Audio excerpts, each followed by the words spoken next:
Friends, ఈ వీడియోలో ఉన్న బీట్ అనేది చాలా బాగా సెట్ అయింది. వీలుంటే మీరు ఇన్‌స్టాగ్రామ్‌లో పెట్టాను ఇప్పుడే.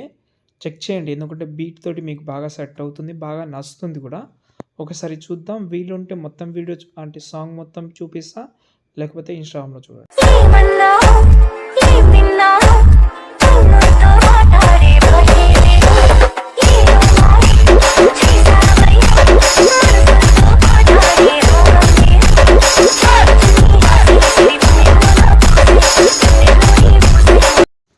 ఫ్రెండ్స్, వీడియో అయితే చూశారు కదా! ఎలా అనిపించింది కామెంట్ చేయండి. ఈ వీడియోకి మీరు వేరే విధానంగా కూడా ట్రై చేసుకోవచ్చు. అంటే ఆ స్టార్టింగ్‌లో బాక్స్ అనేది వస్తూ ఉంటది కదా! ఆ బాక్స్ లేకుండా ఎలా అంటే ఓన్లీ ఫోటోతోటి నేను ముందు చెప్తానులే కానీ, వీడియో లాస్ట్ వరకు చూడండి. ఒక ఐడియా అయితే ఉంటది. ఓకే. అందుకోసమే నేను మీకైతే ఒక ప్రాజెక్ట్ లింక్ అయితే ఇచ్చాను. ఈ ప్రాజెక్ట్‌లో మీరు చూసుకుంటే చాలామంది ఒక డౌట్ అయితే ఉంది. చాలా చాలా దాంట్లో నేను కొన్ని రిమూవ్ చేసి ఇస్తున్నా నేను. అందులో 2 కారణాలైతే ఉంటది. ఫస్ట్ ఏందంటే ఎంబీ 5 ఎంబీ కంటే ఎక్కువ ఉంటే అసలు సబ్స్క్రిప్షన్ తీసుకునే వాళ్ళకు రాదు. సబ్స్క్రిప్షన్ తీసుకునే వాళ్ళకి మాత్రమే వస్తది. అందరికి వర్క్ కావాలంటే వీడియో ఒకసారి చూడండి.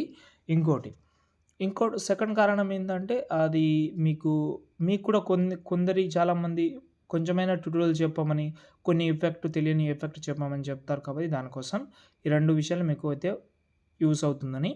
ఫస్ట్ అయితే ప్రాజెక్ట్ అయితే ఓపెన్ చేస్తున్నా. ఓకే. ఓపెన్ చేసిన తర్వాత ఇందులో కెమెరా కూడా ఉంటది. ఈ కెమెరా అనేది మనకు ఇప్పుడు అంత అవసరం లేదు. ఎండింగ్‌లో అవసరం ఉంటది కాబట్టి ఇప్పుడు మనం దీన్ని హైడ్ చేసేద్దాం. మనకు ఇప్పుడు అంత అవసరం ఏం లేదు. ఫస్ట్ అయితే కావాల్సిందేందంటే ఇక్కడ మనకు మొత్తం 5 గ్రూప్స్ ఉన్నాయి. 5 గ్రూప్‌లో మీరు గ్రూప్ సెలెక్ట్ చేసి ఎడిట్ గ్రూప్‌లోకెళ్ళి ఫోటో సెలెక్ట్ చేసి కలర్ అండ్ ఫీల్‌లోకెళ్ళి చేంజ్ చేసుకోండి. ఇది మీకు చాలా సింపుల్ ప్రాసెస్. మీరు చేంజ్ చేసుకుంటారు కూడా. ఓకేనా? 5 ఫోటోస్ అయితే చేంజ్ చేసేయండి. ఓకేనా? దాని తర్వాత ఇక్కడ మనకు చూడండి. ఇక్కడ మనకు కరెక్ట్‌గా 5 సెకండ్ 0.6 మిల్లీ సెకండ్ తర్వాత వచ్చి కింద ప్లస్ సెకండ్ ఒక షేప్ తీసుకోండి. ఈ షేప్ ఈ బీట్ మార్కర్‌కు పెట్టి దీనైతే ఇలాగైతే జూమ్ చేసుకోండి. ఓకే. దీన్నైతే బ్లాక్ కలర్‌లో అయితే పెట్టి ఒపాసిటీ కొంచెం తక్కువ చేసుకోండి. దాని తర్వాత ఎఫెక్ట్ ఆప్షన్‌లోకి యాడ్ ఎఫెక్ట్‌లోకెళ్ళి ఇక్కడ మనకు బ్లాక్ బ్లింక్ ఎఫెక్ట్ అయితే యాడ్ చేసుకోండి. దీనైతే మొత్తం మాక్సిమం పెట్టుకోండి. ఇప్పుడు చూడండి. ఓకే. బీట్ అయితే బాగా సెట్ అయితే బాగా కనిపిస్తది. ఎందుకంటే ఇప్పుడు మీకు ఆ ఫీల్ అనేది రాకపోవచ్చు. కెమెరా యాడ్ చేసిన తర్వాత ఇంకా బాగా కనిపిస్తది. ఇప్పుడు మీరు స్టార్టింగ్‌లో ఏవైతే 5 ఫోటోస్‌లో అంటే 5 గ్రూప్‌లో 5 ఫోటోస్ చేంజ్ చేశారు కదా! అవే ఫోటో ఎండింగ్‌లో కూడా యాడ్ చేయాలి మీరు. ఓకేనా? ఫస్ట్ ఫోటో,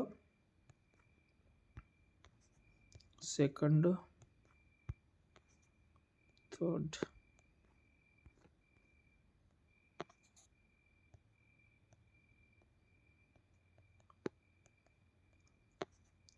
కొన్ని ఎక్కువ ఫోటోస్ ఉంటే మీరు ఎక్స్ట్రాగా యాడ్ చేసేయండి. No problem. దానికి ఒక 2 ఫోటోస్ ఎక్స్ట్రా వస్తదని అనుకుంటున్నాను నేనైతే.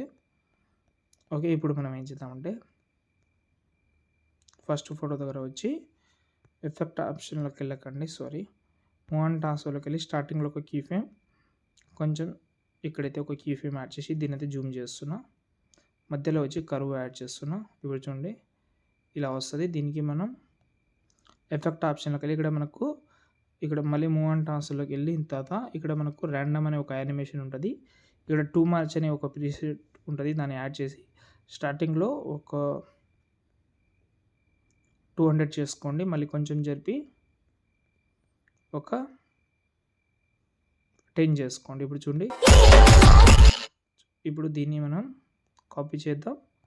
మిగతా ఫోటోస్‌కి కలర్ ఆప్షన్ ఆఫ్ చేసి అంటే colour and fill option of చేసి మిగతా ఫోటోకి ఇలా పేస్ట్ చేయండి. సెట్ అయిపోతది. కొన్నిసార్లు కొంచెం జూమ్ చేసుకోండి అంతే.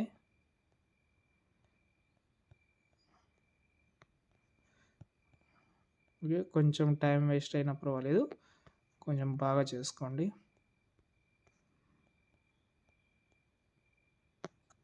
ఓకే. ఇప్పుడు మనమైతే కెమెరా ఉంటది ఇక్కడ. కెమెరా హైట్ తీసేయండి.